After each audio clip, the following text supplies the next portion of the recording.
अजीज़ तलबा और तालिबात, Farooq foundation online school के ज़रिए यकसा नसाब के मुताबिक तालीम हासिल करें। अगर हमारी वीडियोस पसंद आएँ तो चैनल को सब्सक्राइब करें और दोस्तों के साथ शेयर करें और बेल आइकन को लाजमी दबाएं ताकि आइंदा आने वाली तालीमी वीडियोस आप हासिल कर सकें। तलबा, कैसे हैं आप सब लोग। उम्मीद करती हूँ आप सब खैरियत से होंगे और अपना बहुत सा ख्याल भी रख रहे होंगे। बच्चों, आज हम पढ़ेंगे सबक नंबर 7, जिसका उन्वान है पाकिस्तान की सैर। और ये सैर बिल्कुल वैसी ही है जिस तरीके से आप बिना स्कूल गए ऑनलाइन क्लासेस के ज़रिए से अपनी तालीम जारी रखे हुए हैं और आपका हर्ज भी नहीं हो रहा। यहाँ भी ऐसा ही कुछ होने वाला है। बिना टिकट लिए, बिना बस में सवार हुए आप पूरे पाकिस्तान की सैर करेंगे। उनके लिबास के बारे में जानेंगे, उनकी खुराक के बारे में जानेंगे, वहाँ क्या सब्ज़ियाँ उगती हैं, कौन से फल होते हैं और कैसी कैसी फसलें होती हैं, वहाँ के मशहूर मकामात कौन से हैं। ये सब कुछ हम जानेंगे बिना बस में सवार हुए, बिल्कुल वैसे ही जैसे हम पढ़ते हैं बिना स्कूल गए। आइए सबक का आगाज़ करते हैं। जी बच्चों, सबक नंबर 7, आइए पाकिस्तान की सैर करें। आज हमने पूरा पाकिस्तान घूम लेना है और पूरे पाकिस्तान की अच्छे से सैर करनी है। तो तैयार है ना आप सब लोग? सबक का आगाज़ करते हैं। हमारा प्यारा वतन पाकिस्तान 14 अगस्त 1947 को दुनिया के नक्शे पर उभरा। पाकिस्तान कुदरती वसाइल से मालामाल मुल्क है। इसकी सोना उगलती ज़मीन में हर तरह की फसलें पैदा होती हैं। यानी कि पाकिस्तान जो है वो नक्शे पर उभरा, यानी कि दुनिया का एक नक्शा है ना बना हुआ, ठीक है। उस ग्लोब के ऊपर जो है वो पाकिस्तान का नाम भी लिखा गया। कब? 14 अगस्त 1947 को। और पाकिस्तान जो है वो कुदरती वसाइल से माला माल है। कुदरती वसाइल होते हैं हमारी फसलें, हमारी मादनियात, हमारी कानें, जैसे कोयले की कानें होती हैं, ठीक है। इसकी सोना उगलती ज़मीन में हर तरह की फसलें पैदा होती हैं। सोना उगलती ज़मीन मुराद बहुत ही ज़रखेज़ ज़मीन, ऐसी ज़मीन कि जिस पर आप जो भी बोएं वो फसल जो है वो अच्छे से तैयार हो जाए। इसमें कुछ जायका फलों के बागात भी हैं। पाकिस्तान में ऐसे ज़बरदस्त फलों के बागात पाए जाते हैं जो अपनी मिसाल आप हैं जायके में, ठीक है। आपको पता है पाकिस्तान का जो आम है वो सारी दुनिया में मशहूर है। पाकिस्तान का किन्नू पूरी दुनिया में मशहूर है। तो जो जायका है उसमें हमारे फल जो हैं वो अपनी मिसाल आप हैं, उन जैसा कोई नहीं। इसके सीने पर बहने वाले दरिया हमारे खेतों को सैराब करते हैं और पाकिस्तान में जो दरिया बह रहे हैं वो हमारे खेतों का सैराब करते हैं, उनको पानी मुहैया करते हैं, उनको बंजर होने से बचाते हैं। इसमें फलक बोस होती हैं आसमान को छूती हुई, ठीक है। पहाड़ी चोटियाँ भी हैं, यानी कि दुनिया की सबसे जो ऊंची पहाड़ी चोटियाँ हैं वो भी पाकिस्तान में उनका शुमार पाकिस्तान में होता है। गीत गाती आबशारें इसके हुस्न को चार चांद लगाती हैं। और जो हमारी आबशार वो होती है जो पहाड़ से पानी जो है वो नीचे की तरफ गिर रहा होता है और उसकी एक खूबसूरत सी आवाज़ आ रही है, तो उसको जो है वो गीत से जो है वो तशबीह दी गई है, ठीक है। और वो ये कहा गया है कि वो जो हमारा पाकिस्तान का जो हुस्न है पहाड़ों का, उसको और चार चांद लगाती हैं और बढ़ा देती हैं उस हुस्न को। अल्लाह ताला ने हमारे मुल्क को समंदर से भी नवाजा है।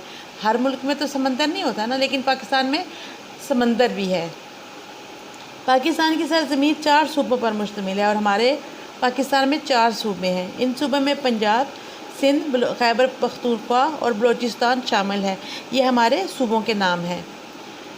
हर सूबा पाकिस्तान की तरक्की और खुशहाली में अपना किरदार अदा कर रहा है और हर सूबा जो है वो कोई भी पीछे नहीं रहता। हर सूबा ये चाहता है कि मैं भी अपना जो है ना वो किरदार अदा करूं, अपना रोल प्ले करूं मुल्क को खुशहाल बनाने में। कोई किसी सूबे का रहने वाला हो वो पाकिस्तान के साथ दिलो जान से मोहब्बत करता है। और हमारा आम लोग किसी भी सूबे के रहने वाले हों, जैसे हम पंजाब में रहते हैं, कोई बलूचिस्तान में रहते होंगे, कुछ सिंध में रहते होंगे, कुछ खैबर पख्तूनख्वा में रहते होंगे, लेकिन वो कहीं भी रह रहे हैं, लेकिन उनके जो दिल हैं वो पाकिस्तान की मोहब्बत से ज़रखेज़ हैं। बलूचिस्तान रकबे के लिहाज से पाकिस्तान का सबसे बड़ा सूबा है। सबसे बड़ा सूबा कौन सा है? बलूचिस्तान। रकबा होता है इलाका, ठीक है। इसका दारुल हुकूमत कोयटा है। इस सूबे की आबादी गुंजान नहीं, गुंजान बहुत भरी हुई, जैसे पंजाब जो है या लाहौर आप कहें कि गुंजान आबादी वाला शहर है, क्योंकि इसमें बहुत ज़्यादा लोग रहते हैं। लेकिन कोयटा में बहुत ज़्यादा लोग नहीं हैं, इंसान बहुत ज़्यादा वहाँ पे नहीं बसते। करीब करीब 70 लाख लोग इस सूबे में आबाद हैं, करीब तकरीबन। बलूचिस्तान की सरहदें पाकिस्तान के बाकी 3 सूबों से मिलती हैं। यहाँ बोली जाने वाली बड़ी बड़ी ज़ुबानों में बलोची, ब्राहवी और पश्तो शामिल है। ये वो 3 ज़ुबानें हैं जो वहाँ पे आमतौर पर बोली जाती हैं। और लोग भी हैं, और ज़ुबानें भी बोली जाती होंगी, लेकिन ज़्यादातर यही ज़ुबानें बोली जाती हैं। बलूचिस्तान के कुछ हिस्सों में सिंधी भी बोली जाती है। अब बलूचिस्तान के कुछ हिस्से ऐसे हैं जहाँ पर सिंधी भी बोली जाती है। बलूचिस्तान का ज़्यादातर रकबा बंजर पहाड़ों पर मुश्तमिल है। वहाँ का जो इलाका है वो बहुत ज़्यादा ज़रखेज़ नहीं है, ठीक है। वहाँ पर बंजर पहाड़ हैं, ज़्यादातर बंजर पहाड़ है। यहाँ सर्दियों में खूब सर्दी पड़ती है। गर्मियों के मौसम में दर्जा हरारत खूब बढ़ जाता है। सर्दियाँ हो तो बहुत शदीद सर्दी पड़ती है, और जब गर्मियाँ हो तो काफ़ी ज़्यादा गर्मी पड़ती है। सिब्बी यहाँ का गर्म तरीन मुकाम है, यानी कि जहाँ पे सबसे ज़्यादा गर्मी पड़ती हो। 26 मई 2010 को यहाँ वो गर्मी पड़ी कि अल अमानुल अल हफीज़, अगले पिछले सभी रिकॉर्ड टूट के। वो बता रहे हैं कि 2010 में इतनी ज़्यादा गर्मी पड़ी, इतनी शदीद गर्मी पड़ी कि सब लोग अल्लाह से पनाह मांगने लगे। इस रोज़ इस मुकाम का दर्जा हरारत 53 डिग्री सेंटीग्रेड था, यानी कि इतनी ज़्यादा वो गर्म दिन था कि सब लोग जो थे वो तौबा इस्तग़फ़ार करने लगे। पहाड़ी इलाका होने की वजह से यहाँ कभी कभार ज़लज़ले भी आते हैं। 1935 में आने वाले एक शदीद ज़लज़ले से कोयटा शहर बिल्कुल मलियामेट हो गया था। मलियामेट हो जाना, तबाह हो बर्बाद हो जाना, बिल्कुल ख़त्म हो जाना। वो बताते हैं कि 1935 में एक ऐसा ज़लज़ला आया था, और वो इतनी शिद्दत का ज़लज़ला था कि जिससे कोयटा शहर जो है वो उसका नामो निशान भी ख़त्म हो गया था, बिल्कुल तबाह बर्बाद हो गया था। बलूचिस्तान की सरज़मीन फलों की पैदावार के लिहाज से मशहूर है। जो बलूचिस्तान की जो सरज़मीन है उसकी एक खूबी वो बता रहे हैं कि यहाँ पर फलों की पैदावार जो है वो बहुत ज़बरदस्त होती है। पाकिस्तान का 90% अंगूर यहाँ पैदा होता है। चेरी और बादाम भी वाफर मिक़दार में पैदा होते हैं। वो बता रहे हैं कि जो 90% अंगूर है, यानी कि अंगूर की जो पैदावार समझो कि अगर 100% पाकिस्तान में होती है तो उसमें से 90% जो है वो यहाँ पैदा होती है। और चेरी और बादाम भी यहाँ पर वाफिर बहुत ज़्यादा मिक़दार में, ठीक है, वाफिर होता है, बहुत ज़्यादा वाफिर मिक़दार में पैदा होते हैं। यहाँ पैदा होने वाले दीगर फलों में खुबानी, आड़ू, अनार, सेब और खजूर शामिल है। यहाँ जो बाकी फल पैदा होते हैं उनमें ये आड़ू, खुबानी, अनार और सेब वगैरह शामिल हैं। ये सुबह मादी वसाइल से माला माल है, भरा हुआ है। रब ताला ने इसको बहुत नवाजा है। यहाँ सुई के मुकाम से कुदरती गैस भी निकलती है। एक जगह है जिसका नाम है सुई, वहाँ से कुदरती गैस निकलती है। आपने इसका नाम सुना होगा ना, सुई गैस, तो ये यहाँ से निकलती है। बलूचिस्तान में हाल ही में ग्वादर के मुकाम पर बंदरगाह तामीर की गई है, और बलूचिस्तान में ही जो जगह है ग्वादर, उस मुकाम पर बंदरगाह तामीर की। बंदरगाह क्या होती है? जहाँ पर आकर बहरी जहाज़ रुकते हैं। इस सूबे को ये एजाज़ भी हासिल है कि कायद आज़म रहमतुल्लाह अलैह ने ज़िंदगी के आखिरी अयाम इसी सूबे के एक सेहत अफ़ज़ा मुकाम ज़ियारत में गुजारे। आप लोगों को ये बात मालूम है ना? हमारे जो कायद आज़म थे मोहम्मद अली जिन्नाह, उन्होंने जब उनकी ज़िंदगी के आखिरी अयाम आए, जब उनका जो है वो ज़िंदगी का इख्तिताम होने लगा, तो वो बहुत ज़्यादा बीमार थे, और उनको डॉक्टर ने कहा कि किसी ऐसे मुकाम पर ले जाएं जो सेहत अफ़ज़ा हो, जहाँ पर रहना सेहत के लिए अच्छा हो, जहाँ की आबो हवा अच्छी हो। तो उनको डॉक्टर के मशवरे से उनको ज़ियारत के मुकाम पर ले जाया गया था, ठीक है। और ये एजाज़ है बलूचिस्तान के हिस्से में आया। बलूचिस्तान में पगड़ी लिबास का अहम हिस्सा है। यहाँ घुटनों तक लंबे कुर्ते और घेरेदार शलवारें पहनने का रिवाज है। बलूची ख़वातीन ख़ास किस्म का लिबास पहनती हैं। इनकी कमीज़ के सामने की जानब लंबी जेब लगी होती है। आमतौर पर कमीज़ पर कढ़ाई की होती है और इस पर शीशे का काम होता है। यहाँ की औरतें बड़ी सी चादर भी इस्तेमाल करती हैं। जी, वो यहाँ पर जो लिबास है उसके बारे में बता रहे हैं कि वो लोग लिबास कैसा पहनते हैं, और उसमें वो बताते हैं कि जो ख़वातीन हैं उनके जो उनकी कमीज़ होती है उसके ऊपर एक लंबी सी जेब लगी होती है, और जिसके ऊपर शीशे का काम होता है। और काफ़ी घेरदार होती है वो, जो मर्दों का होता है लिबास वो। पंजाब 2 लफ्ज़ पंच और आप से मिलकर बना है। यहाँ तक उन्होंने बताया बलूचिस्तान के बारे में, ठीक है। उन्होंने यहाँ से स्टार्ट किया था और बलूचिस्तान का यहाँ तक उन्होंने तारुफ़ किया और सारी बात बताई कि उनका रहन सहन कैसा है और वहाँ पर क्या क्या चीज़ें मशहूर है। अब चलते हैं पंजाब की तरफ। पंजाब 2 लफ्ज़ों पंच और आप से मिलकर बना है। पंच के मायने है 5, ठीक है, और आप के मायने है पानी के। आप फ़ारसी का लफ्ज़ है जिसके मायने है पानी। गोया पंजाब के मायने हुए 5 दरियाओं की सरज़मीन, ऐसी सरज़मीन जहाँ पर 5 दरिया बहते हों। इस सूबे की सरहदें भी बाकी तीनों सूबों से मिलती हैं। पंजाब का दारुल हुकूमत लाहौर है। इससे पाकिस्तान का दिल कहा जाता है। ये शहर सदियों से इल्म और सकाफ़त का मरकज़ रहा है। इल्म और सकाफ़त, जहाँ पर इल्म और सकाफ़त दोनों का जो है वो मिलाप भी हो और जो वहाँ पर उनका कह लीजिए कि सबसे ज़्यादा अहम चीज़ भी हो, ठीक है। यहाँ पर लाहौर शहर में आपको पता है कि पंजाब यूनिवर्सिटी भी लाहौर शहर में है, ठीक है। बड़े बड़े कॉलेजेस हैं यहाँ पर, तालीमी इदारे हैं यहाँ पर, और पंजाब यूनिवर्सिटी तो खैर सारी दुनिया में मशहूर है, ठीक है। और सकाफ़ती प्रोग्राम भी यहाँ पर बहुत सारे होते रहते हैं। मुल्तान, फैसलाबाद, सियालकोट, गुजरांवाला और बहावलपुर का शुमार पंजाब के बड़े शहरों में होता है। सफ़ा उल्टिए और आ जाइए पेज नंबर 36 पर। फैसलाबाद को पाकिस्तान का मानचेस्टर कहा जाता है। यहाँ कपड़ा बनाने की सनत है। खेलों का सामान और आलात जराही बनाने में सियालकोट का कोई सानी नहीं। आलात जराही जो ऑपरेशन वगैरह में औज़ार जो इस्तेमाल होते हैं ना, उनको कहा जाता है। जराही होती है मतलब ऑपरेशन करना या कट लगाना या कुछ ऐसा किसी के निकल आए जैसे कि दाना वगैरह, ठीक है, और उसको चीर कर, उसको चीरा देकर, कहते हैं ना चीरा देना, चीरा देकर उसको उसकी जो है वो उसको दोबारा से सही किया जाए, उसकी सफाई वगैरह करके, तो वो जराह का काम होता है।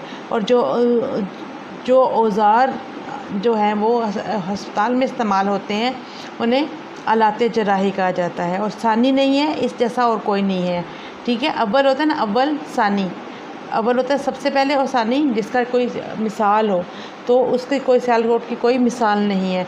अज़ीम फ़िलासफ़ी शायर अल्लामा मोहम्मद इकबाल रहमतुल्लाह अलैह इसी शहर में पैदा हुए। अल्लामा इकबाल के बारे में आप जानते हैं ना, तो जो सियालकोट है वो उनका शहर है, यानी कि वो यहाँ पर पैदा हुए। वज़ीराबाद में आला किस्म की चाकू छुरियाँ बनाई जाती हैं। वज़ीराबाद की जो वजह शहरत क्या है, वो है चाकू छुरियाँ वहाँ की बहुत मशहूर हैं। गुजरात की पहचान वहाँ उम्दा किस्म का फ़र्नीचर के साथ पंखा साथी की सनत भी है। अब गुजरात जो क्यों मशहूर है जी, इसलिए कि वहाँ पर उम्दा किस्म की फर्नीचर बनता है और पंखे भी बनते हैं। गुजरांवाला में बिजली से चलने वाली अशिया मसलन वॉशिंग मशीनें, पंखे, रूम कूलर और हीटर बनते हैं। चनियोट में बना हुआ फर्नीचर अपनी मिसाल आप है। चनियोटी फर्नीचर की ये पहचान होती है कि उसके ऊपर काम बहुत खूबसूरत हुआ होता है, ठीक है। उस जैसा कोई मेरा हाल में और कहीं भी ऐसा फर्नीचर नहीं बनता कि जिसके ऊपर इस तरह का छोटा छोटा बारीक काम हुआ हुआ हो। लकड़ी को छील के वो काम करते हैं, खुदाई करके, लकड़ी की खुदाई करके, ठीक है, उसके अंदर कट लगा के और फिर उसके अंदर फूल बूटे बनाते हैं, बहुत खूबसूरत होता है वो। पंजाब की ज़मीन नहायत ज़रख़ेज़ है, ज़रख़ेज़ जिसमें फसलें और फल वगैरह बहुत ज़्यादा उगते हों। यहाँ बेहतरीन नहरी निज़ाम मौजूद है। ज़मीन की ज़रख़ेज़ी की वजह से यहाँ फसलें खूब उगती हैं। गंदम, कपास, गन्ना और चावल यहाँ पैदा होने वाली मशहूर फसलें हैं। ये सारी फसलें जो हैं ये पंजाब में उगती हैं। चांगा मांगा का जंगल अपनी नोयत के लिहाज से दुनिया में इनफरादियत रखता है, ठीक है, इनफरादियत रखता है। ऐसी चीज़ जिसकी मिसाल ना मिलती हो, मुनफरिद होना। इनफरादियत का मतलब होता है मुनफरिद होना, कि जिस जैसा कोई और ना हो। ये 12,510 एकड़ पर फैला हुआ है। ये दुनिया का सबसे बड़ा जंगल है जिसे खुद उगाया गया है। ये कुदरती उगा हुआ जंगल नहीं है, ऐसा जंगल नहीं है जो मतलब हालात की वजह से उग गया हो, जो बारिशों की वजह से उग गया हो। ये ऐसा जंगल है कि जिसे इंसानों ने खुद उगाया है, ठीक है, और इसकी ये ही इनफरादियत है। इस जैसा और कोई जंगल हमें इतना बड़ा नहीं मिलता। चोलिस्तान के रेगिस्तान भी इसी सूबे में हैं। यहाँ खेवड़ा के मुकाम पर दुनिया की दूसरी बड़ी नमक की कान है। पंजाब में कोयले के भी वाफिर ज़खायर मौजूद हैं। वाफिर बहुत ज़्यादा होना, ज़खायर ज़ख़ीरे की जमा। इसके अलावा पंजाब में साहिवाल के करीब हड़प्पा से मिलने वाले आसार कदीमा भी ख़ास अहमियत रखते हैं। हड़प्पा एक ऐसा शहर है जो अब दुनिया से नीस्त नाबूद हो चुका है, यानी कि ख़त्म हो चुका है। उसके आसार कदीमा भी ख़ास अहमियत रखते हैं। आसार कदीमा कदीम चीज़, पुरानी चीज़, ठीक है। आसार किसी की चीज़ की बकाया जात, जो अब इस दुनिया से वो जो चीज़ जो है वो इस दुनिया में मौजूद नहीं है, उसकी बाकी बची हुई चीज़ें। अब यहाँ तक उन्होंने पंजाब के बारे में बताया, ठीक है। अब हम चलेंगे सिंध, ठीक है। सैर करेंगे हम किसकी? सिंध की। सिंध को मेहरान के नाम से भी पुकारा जाता है। सिंध का लफ्ज़ सिंधु से निकला है। संस्कृत में सिंधु दरिया को कहते हैं। दरिया सिंध की वजह से ये नाम दिया गया है। यहाँ का दारुल हुकूमत कराची है। ये बेटा याद रखने वाली चीज़ें हैं कि पंजाब का दारुल हुकूमत लाहौर है और सिंध का दारुल हुकूमत कराची है। ये छोटी छोटी चीज़ें जो होती हैं ये जनरल नॉलेज में आती हैं, ये आपकी बहुत सारी जगहों पे काम आती हैं, तो लिहाजा इन चीज़ों को याद रखा करें। बल्कि बेहतर होगा कि एक पेज के साइड पे ना थोड़ी सी एक लाइन लगाएं और उस पर इस तरह की जो इम्पोर्टेंट चीज़ें ना वो अहम चीज़ें वो लिख लें। यह पाकिस्तान का सबसे बड़ा शहर है, इसे रोशनियों का शहर कहा जाता है।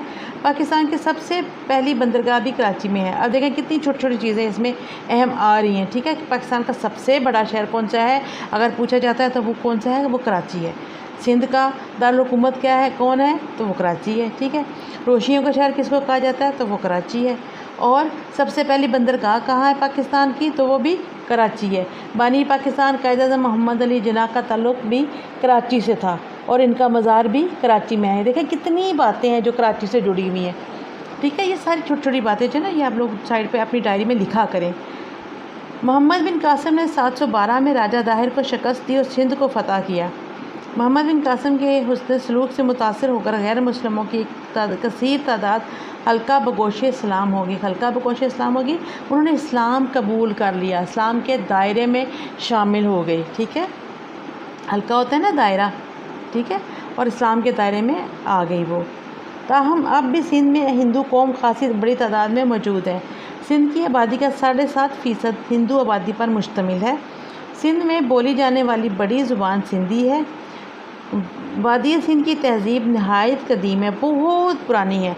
मोहनजोदाड़ो से मिलने वाले सारे कदीमा यहाँ के कदीम लोगों की फ़नी महारत और आला मेयार ज़िंदगी का पता देते हैं। हमें मालूम होता है जब हम वादी सिंध की तहज़ीब का जायज़ा लेते हैं और मोहनजोदाड़ो के खंडरात का जो है ख़ास तौर पर जायज़ा लेते हैं तो हमें पता चलता है कि वो लोग जब बहुत पुरानी बहुत सालों पहले यहाँ आबाद हुए थे तब भी उनके पास बहुत सारा फ़न था, ठीक है, और वो बहुत ही आला मेयार की ज़िंदगी गुजारा करते थे। ठट्ठा का कदीम तारीख़ी शहर इसी सूबे में है। यहाँ की जामिया मस्जिद और मंछर झील भी बहुत मशहूर है। यहाँ मकली का कब्रिस्तान है, इसे दुनिया के बड़े कब्रिस्तानों में शुमार किया जाता है। ये सारी मालूमात हैं सिंध के बारे में। सूबा सिंध का ज़्यादातर रकबा बंजर और गैर आबाद है। जहाँ जहाँ आबपाशी के लिए पानी मौजूद है वहाँ फसलें होती हैं। यहाँ आम, खजूरों और केले के बागात हैं। सिंध में लोग भेड़, बकरियाँ और ऊँट पालते हैं। सिंध में 3.5 करोड़ के लगभग लोग आबाद हैं। यहाँ की सिंधी टोपी और अजरक ख़ास तौर पर मशहूर है।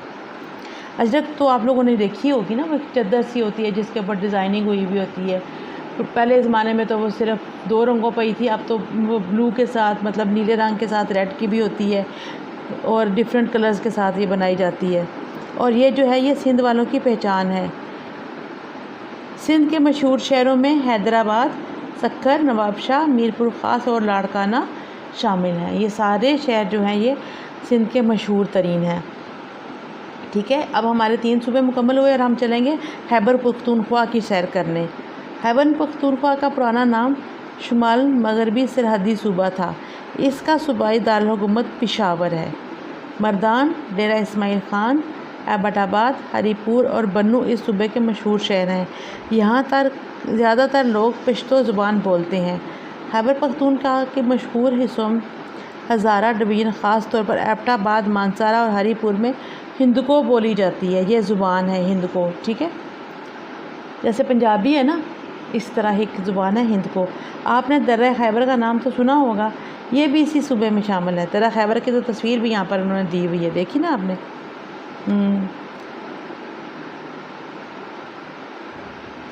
अफ़गानिस्तान जाने के लिए इस पहाड़ी दर्रे में से गुज़रना पड़ता है।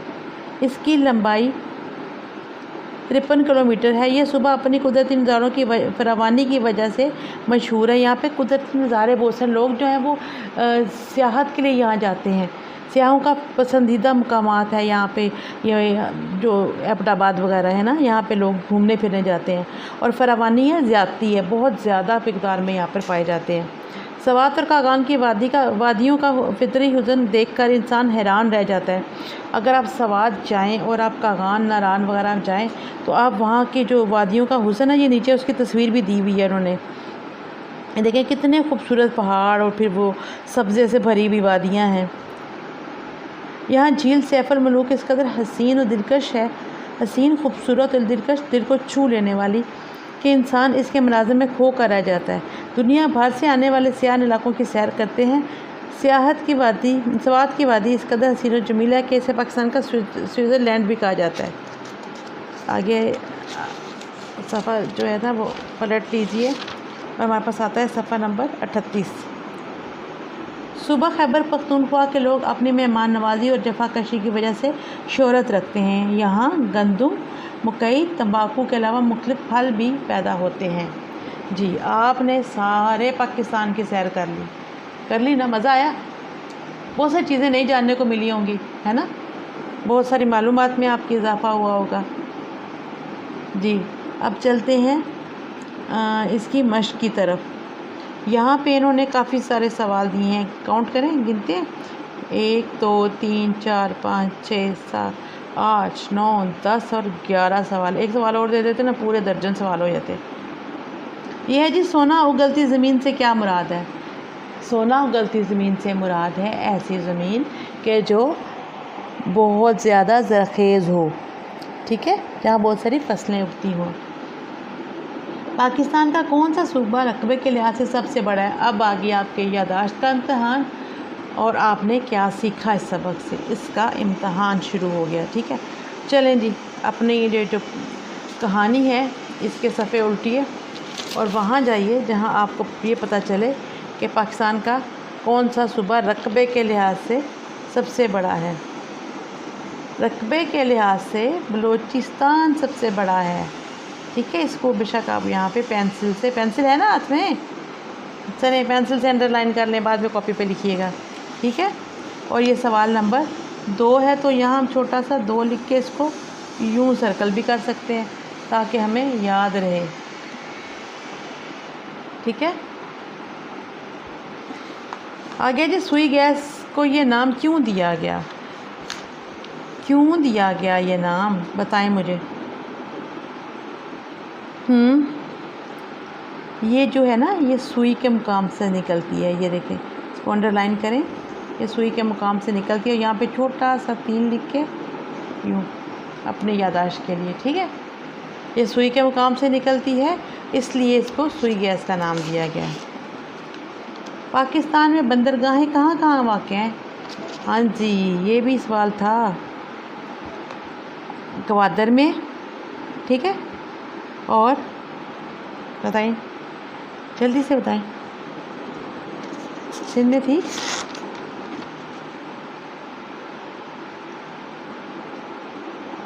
बताएं ना, जल्दी से बताएं। हाँ जी, कराची में है और गवादर में।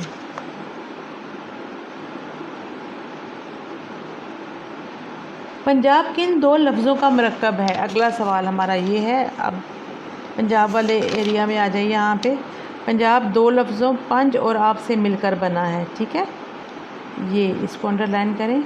और ये सवाल नंबर कौन सा था? 1 2 3 4 5। यहाँ पे आपने छोटा सा 5 लिखा और इसको यूँ सर्कल कर लिया। ठीक है,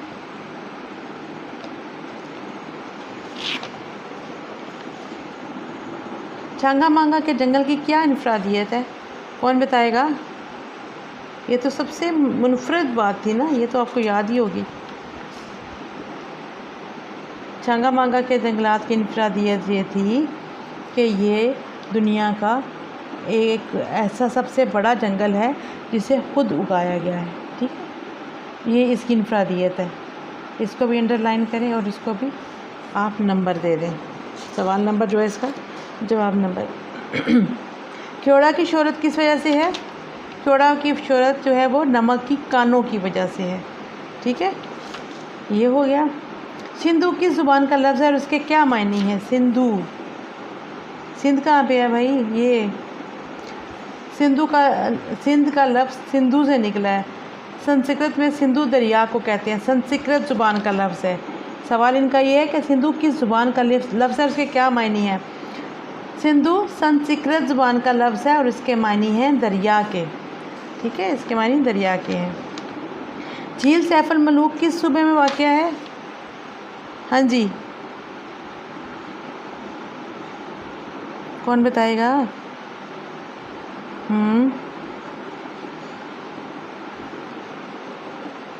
ये आपने इसमें से तलाश करना है, उसको अंडरलाइन करना है और उसको फिर बाद में कॉपी पे लिखना है। हड़प्पा और मोहनजोदड़ो किन दो सूबों में है? ये भी आपने पढ़ा था। ये झील मंचर और झील सैफ अल मलूक किन सूबों में है? ये भी हमने पढ़ा है। इसके भी जवाब को आपने ढूंढना है, तलाश करें और लिखें। चलें जी, सवाल नंबर 2 से है, दुरुस्त जवाब पर टिक का निशान लगाइए। ये हमने सारा पढ़ा है और हमने इसको समझा है, तो अब हमें कुछ ज़्यादा मुश्किल नहीं होगी। बलूचिस्तान का ज़्यादातर रकबा कैसा है? मैदानी है, ज़रखेज़ है, रेतला है या पथरीला है? पथरीला है। ठीक है, पथरीले पर टिक करें। अजरक का ताल्लुक़ किस सूबे से है? पंजाब से, सिंध से, बलूचिस्तान से? नहीं, सिंध से। सिंध पे टिक करें। फिर आ जाइए, दर्रा खैबर किस सूबे में है? दर्रा खैबर है जी पंजाब में तो नहीं है, सिंध में भी नहीं है, ये है जी खैबर पख्तूनख्वा में। अंगूर का फल पाकिस्तान के किस सूबे में ज़्यादा होता है? हमने पढ़ा था ना कि 90% हिस्सा जो है वो अंगूर का कहाँ होता है? बलूचिस्तान में। मोहम्मद बिन कासिम ने सिंध को फतह किया था 712 में। सवात को कहा जाता है पाकिस्तान का मानचेस्टर? नहीं। पाकिस्तान का हॉलैंड? नहीं। पाकिस्तान का स्विट्ज़रलैंड। अच्छा, मकली का कब्रिस्तान किस शहर में है? ठट्ठा में। अच्छा, ये तो मैंने आपकी हेल्प कर दी। अब आगे थोड़ा सा ना ये काम आपने खुद करना है। अगर आप लोग बच्चों खुद अपना काम जो है वो करने की आदत डालेंगे तो ये आपके लिए आसानी हो जाएगी, और ये काम करने के लिए आपको मुश्किल पेश इसलिए नहीं आएगी बल्कि आपके लिए आसान हो जाएगा ये सारा चैप्टर। वो किस तरह मैं आपको बताती हूँ। यहाँ पर इन्होंने दिए हुए कॉलम अलिफ, बे और जीम। पाकिस्तान का दिल को क्या है? लाहौर। जैसे ये है ना पाकिस्तान का दिल लाहौर, ये हो गया दुरुस्त। इसे पाकिस्तान का मानचेस्टर किसको कहा जाता है? इसके लिए आप दोबारा अपने सबक पर आएँ। सबक में से ढूंढने के पाकिस्तान का मानचेस्टर किसको कहा गया है। ठीक है, बात समझ आ गई? इन शहरों में से पाकिस्तान का मानचेस्टर किसको कहा गया है वो ढूंढें और यहाँ पर लिखें। फिर आप लिखें पाकिस्तान का स्विट्ज़रलैंड किसको कहा गया है वो ढूंढें और लिखें। रोशनियों का शहर कौन सा है? ढूंढें और लिखें। इससे ये फ़ायदा होगा कि आपको ये सबक अच्छे से तैयार हो जाएगा आपका। ठीक है, और इसी तरह के आगे भी सवाल हैं जो वो आपने खुद करना है। हाँ, ये सवाल मैं आपको करवा देती हूँ, इसमें मैं आपकी मदद करूँगी। सवाल नंबर 4 है, इन लफ्ज़ों और मुहावरों को जुमलों में इस तरह इस्तेमाल करें कि इनका मफ़हूम वाज़ेह हो जाए। अब यहाँ पे लफ्ज़ और मुहावरे दिए गए हैं। माला माल, फलक बोस, चार चांद लगाना, ये मुहावरा है। ठीक है, यानी कि खूबसूरती को बढ़ा देना। गुंजान आबाद, मलिया मेट, हुस्न सलूक, हल्का बगोश इस्लाम। इन सारों के जुमले आपने बनाने हैं। और सवाल नंबर 5 है, इन लफ्ज़ों के मुतज़ाद लिखें। मुतज़ाद क्या होता है? उलट। कुदरती, मसनूई। कुदरती का होगा मसनूई। ठीक है, लिखते जाइए पेंसिल से, शाबाश। साथ साथ लिखते रहेंगे ना फिर आपका काम आसान हो जाएगा, भूलेंगे नहीं। खुशहाली, बदहाली। खुशहाली का मुतज़ाद होगा बदहाली। ज़रखेज़, ज़रखेज़ का होगा बंजर। ठीक है, ज़रखेज़ का होगा बंजर। खुश जायका, बद जायका। फलक बोस, फलक होता है आसमान, तो इसका उलट क्या होगा? ज़मीन, ज़मी बोस। ठीक है, तरक्की, ऊंचाई पे जाना।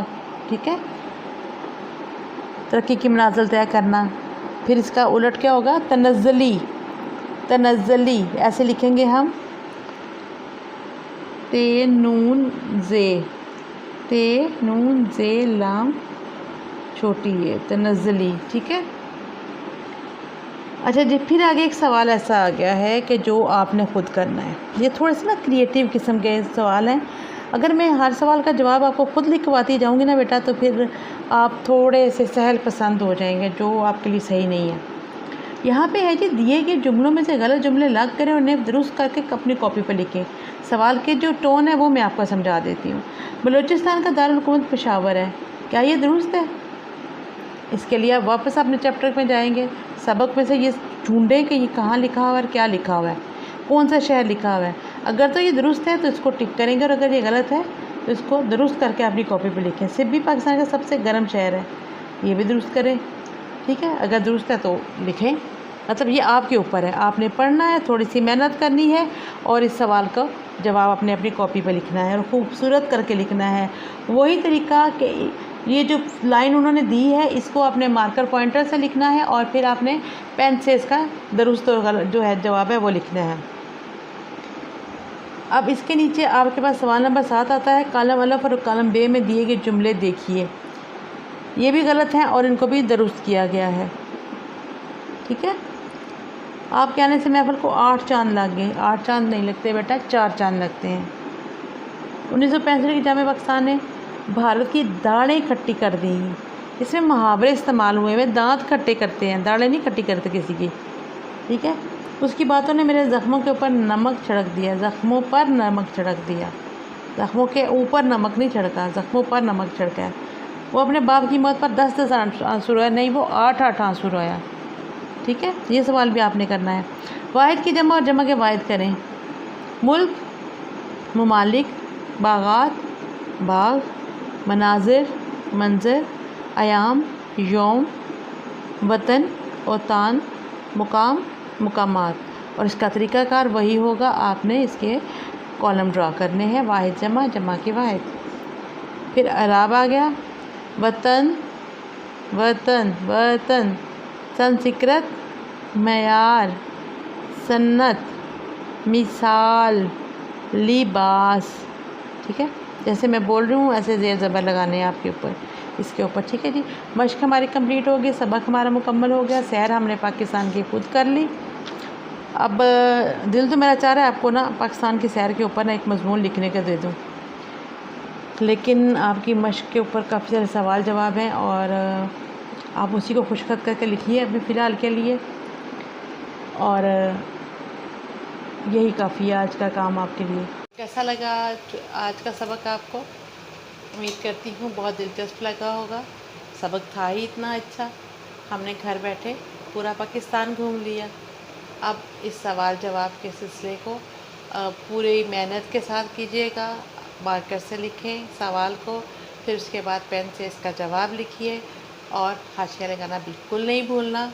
जितना खूबसूरत काम होगा उतने ही ज़्यादा नंबर आपको मिलेंगे इंशाल्लाह अगले सबक में। अल्लाह हाफिज़।